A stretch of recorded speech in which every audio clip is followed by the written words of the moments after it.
If you play daily fantasy sports, you probably lost money on it.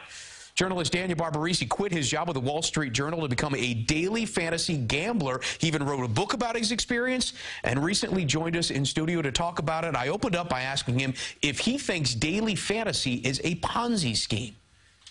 I wouldn't say it's a Ponzi scheme, but I certainly came into it thinking it's gold rush as well. You know, I at the time was the Yankees beat writer for the Wall Street Journal, and I started discovering this thing around May of 2015 through another baseball writer friend, and he said, like, you got to get doing this. This thing is incredible. And I was hooked right away. And I thought, I'm a professional baseball writer. I'm going to be so great at this. I'm going to clean up right away. They're gold in them there hills. Exactly, absolutely. And them their lineups for sure. And I found out very quickly that was not the case, that being a baseball expert did not help me at all. It probably actually hurt me, and I became a loser pretty quickly. But that only piqued my interest further, honestly, because I said, how has this thing gotten so big? And this was before all the ads and before the commercials were everywhere.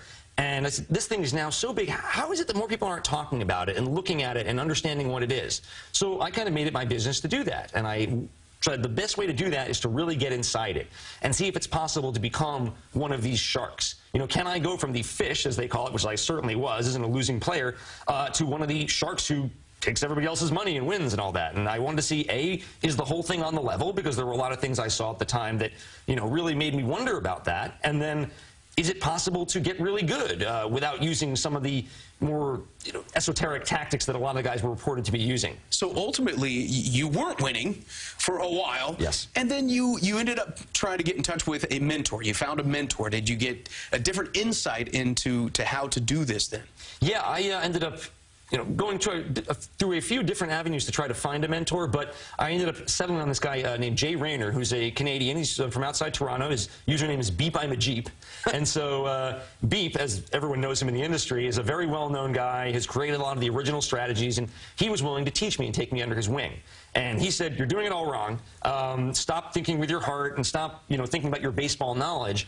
Let me teach you to become really good at fantasy hockey. And I said, fantasy hockey? That's crazy. I literally haven't paid attention to hockey since the '94 Rangers. And so, although I was incredibly amazed to find that Jaromir Jagr was still playing when he told me that. But yes, 10 years. Incredible. But beyond that, I really had no idea. And he said, that's actually a good thing. We're going to wipe the slate clean, and we're going to teach you from the ground up to think of this as a math game, and to think about game theory and correlations and things like that. And the hockey knowledge will come later. And I thought he was crazy, but it turned out he wasn't. Well, so ultimately, I mean, what you're saying here is that the biggest problem, the biggest hindrance that all of us would have if we were playing were our emotions. That's a big issue, right? Because clearly you had some emotional highs and lows with this. Oh, huge emotional highs and lows. And that was one of the things where, the commercials would say, are you a football fan? Are you a baseball fan? Pick your players, pick your favorite guys, and go win money. And that's obviously not how it turned out to be. I think, it is a fun and interesting game, but you have to understand going in, this is a tough battle, and there are some very good players in it. It's not just pick your favorite players and win. But so, when I went through that losing stretch, which was roughly 6 months long, or more than that, and I went down a fair amount of money, even under Beep's tutelage for a time, it was very emotionally difficult. I would be going out to dinner with my wife, and instead of it being a $100 dinner, it felt like a $6,600 dinner, because that's what I was down at the time. And it impacts every area of your life. It became very hard for me not to, what they call, sweat the games, so watching the games live.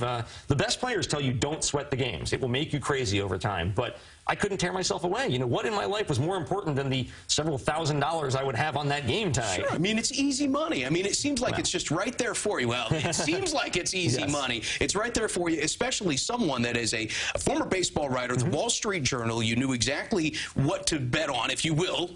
You knew the players. You knew the game better than anybody. You had insights maybe that other people didn't have. It seemed like you would have a step ahead of everybody else. But maybe our knowledge itself isn't enough. Well, I think that's exactly what it is. And also, it causes you to pay attention to some of the wrong things. Instead of paying attention to the numbers, I would pay attention to narrative events. I would, have things in my head like, small sample size things about, honestly, even things like, hey, that guy's a good guy. I think, I would probably end up picking guys I knew well individually, personally, who I knew were smart people, nice people, probably more than than I should have, certainly, simply because the numbers weren't there for them. But it's hard to let those biases go. And with hockey, I was able to do that. And I think that was definitely a big part of it. You know, I certainly thought I was going to have an advantage, and I really had a disadvantage. Well, this book goes into a number of different details, and you, like we were saying, this is not a topic that hasn't had a ton of light cast on it, though it seems like you're casting that light into the deeper, darker corners that maybe people haven't seen. And by the way, these are some murky waters that you're swimming in.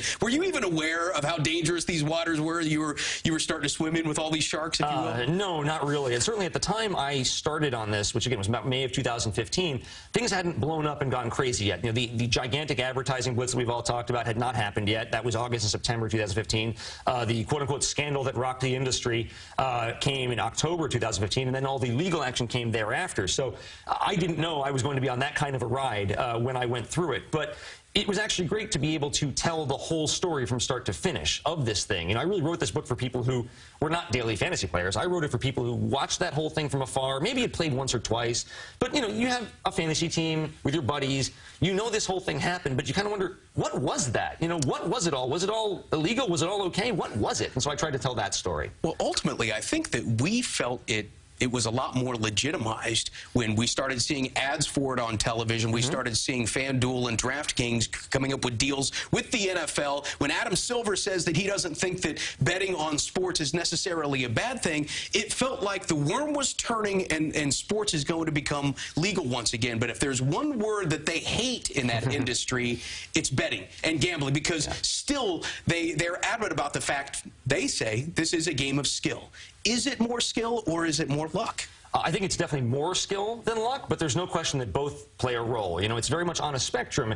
I liken it to poker in a lot of ways, because over time, the better players are going to beat the poorer players. But in an individual single day or in a hand of poker, for instance, anything can happen. But if you're going to be somebody playing it for a long period of time and you're not good at this, you're almost definitely going to lose to the people who are better. Well, this is clearly something that a lot of people thought that this was going to open the floodgates to sports gambling. It's kind of been knocked down a peg this last year in the NFL season, so I'm curious whether or not this model, which, by the way, FanDuel and DraftKings have merged now, or they're in the process. They're in the process of merging, if you will. Is this business model that they've created, is it something that is dying? Is it starving, or is it going to be thriving at some point? I think it is definitely not starving or dying. I think it is sustainable, and I think it will continue. I think it will be a part of the landscape. I think in terms of it having an explosion, you know, a positive one, like they thought it was going to have in that September and August of 2015, they thought it was going to change the way everybody watched sports. I don't think we're going to get there at this point. I think that time has passed. But I think it's definitely going to be a part of the sports landscape, and I think it definitely is something as well that is, to some extent, the tip of the spear towards getting the world closer to, or America, closer to legalized, nationalized sports gambling, which I think is something that's coming in the next 5 to 10 years. After all this time swimming in these waters, do you think now that an average person can go in and win a week? A week? Absolutely. No question. Is an average person going to win over the course of a year? Well, you better be pretty smart. You better have some luck on your side. You better have studied up and put a lot of time into it. That's one thing people don't realize is one of the biggest advantages the pros have is time. Study, time, understanding. And if you're a smart guy, you can absolutely do it. But is this some get-rich-quick scheme for the average person? I would say absolutely not. Well, it's an interesting read. The book is called Dueling with Kings. It is available in stores and online. Daniel Babarisi, thank you so much for coming in, man. I really appreciate your time. Thank you so much. I appreciate you having me here. Best of luck. Thank you.